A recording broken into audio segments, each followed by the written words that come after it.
Je m'appelle Leïla Assaguir, je suis vétérinaire généraliste, consultante en sécurité des soins et investie dans l'association Facteurs Humains en Santé. Aujourd'hui, je vais vous parler de la peur de l'erreur médicale. Alors, pourquoi j'ai décidé de vous parler de ce sujet ? Eh bien, car c'est un sujet qui est d'actualité dans les professions médicales, comme l'ont montré de nombreuses études et travaux de thèse. Cette peur de l'erreur, elle a un impact négatif à différents niveaux. Tout d'abord, elle restreint notre activité, notamment celle des généralistes, qui réfèrent beaucoup plus facilement vers des spécialistes ou des structures d'urgence. Cette peur, elle entraîne aussi une médecine défensive, avec la prescription de nombreux examens complémentaires qui sont à la fois inutiles et en plus coûteux. Enfin, la peur de l'erreur, c'est une vraie source d'anxiété pour les praticiens. Elle impacte au quotidien notre qualité de vie au travail, elle peut être source de burn-out, voire d'idéation suicidaire, ou encore de reconversion professionnelle. Donc face à l'ampleur du sujet, il nous semblait important au sein de l'association Facteurs Humains en Santé de s'y intéresser pour vous donner à la fois quelques clés de compréhension, mais aussi quelques clés d'action. Alors déjà, qu'est-ce que la peur de l'erreur ? Eh bien, la peur est une émotion naturelle ressentie face à ou en perspective d'un danger pour s'en protéger. Et cette peur, elle s'accompagne de manifestations variées, qu'elles soient physiques ou psychologiques. On a tous déjà ressenti ce petit frisson dans le cou ou ces sueurs froides lorsqu'on a peur. Donc, quand on applique cette définition générale à la peur, de la peur à notre objet, l'erreur, on comprend que l'erreur est perçue comme un danger duquel on doit se protéger. Mais ce qui amène la question, est-ce que l'erreur est vraiment un danger ? Pour répondre à cette question, je vais vous inviter à faire un petit exercice. Complétez la phrase suivante. Si je fais une erreur, cela veut dire que...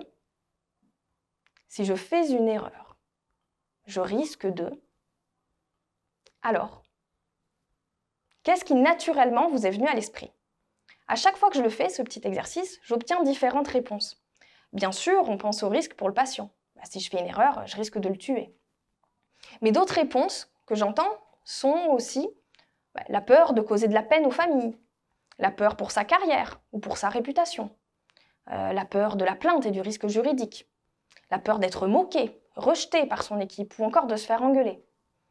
Ou bien encore une peur un peu plus intime de se sentir nul, de ne plus se sentir compétent, suffisamment compétent pour exercer. Alors bien sûr, toutes ces réponses ont des fondements. On touche à du vivant. Donc une erreur peut effectivement avoir de lourdes conséquences pour nos patients. Elle peut créer beaucoup de peine pour les familles. Elle s'accompagne effectivement parfois de plaintes. Elle crée des tensions dans les équipes et elle s'accompagne d'une grande culpabilité car on prend notre travail à cœur. C'est donc normal et légitime d'avoir peur. Il faut avoir peur, j'insiste. C'est ce qui pousse à bien faire notre travail. Ne plus avoir peur du tout de l'erreur serait se prendre pour un surhomme et prendre des risques inconsidérés. Avoir peur de l'erreur médicale est donc normal dans notre métier de soins, que l'on débute ou que l'on soit expérimenté. En revanche, c'est quand cette peur prend des proportions démesurées qu'elle nous ronge au quotidien, qu'elle devient néfaste. Alors comment agir pour avoir moins peur dans ces cas-là ? Eh bien, la première étape est de relativiser le danger. Bien sûr, on peut se tromper, mais combien de patients soignons-nous tous les jours en toute sécurité ? Calculez. Combien d'erreurs ayant eu des conséquences avez-vous commises par rapport au nombre de patients que vous avez soignés sans erreur ? Et concernant la grande peur de la plainte, est-ce qu'elle est fondée ? Qu'est-ce que je risque sur le plan légal lors d'une plainte ? On a tendance à un peu tout confondre en termes de responsabilité. Pénale, ordinale, disciplinaire, civile. La plupart des plaintes, heureusement, s'en tiennent à notre responsabilité civile. Elles partent, comme on dit, en assurance. Et c'est bien normal qu'il y ait des plaintes en assurance. La responsabilité civile, elle vise à dédommager la victime et ou ses proches. Elle a une fonction pure de réparation. Elle n'a pas de fonction de sanction. On ne doit donc pas en avoir peur. C'est bien normal d'indemniser une victime du dommage que notre erreur aurait pu entraîner.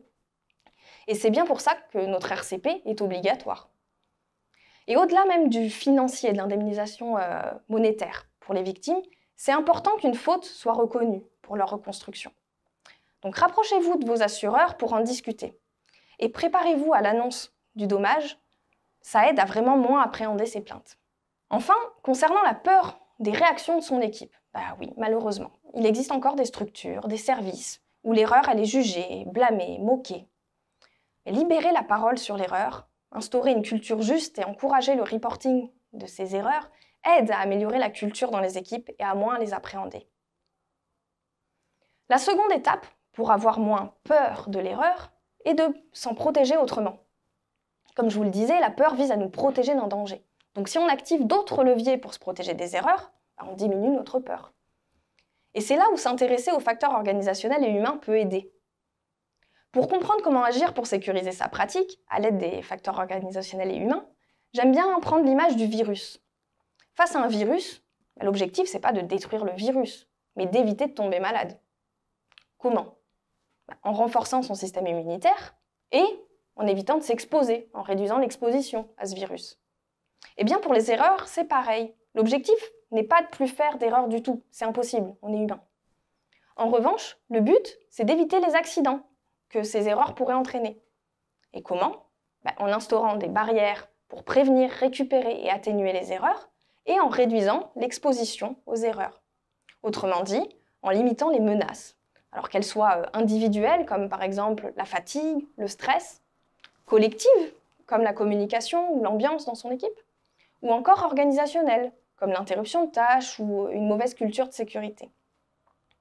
Donc vous l'aurez compris, l'objectif n'est pas de ne plus avoir peur, mais d'éviter que ces peurs prennent des proportions démesurées et qu'elles altèrent notre pratique.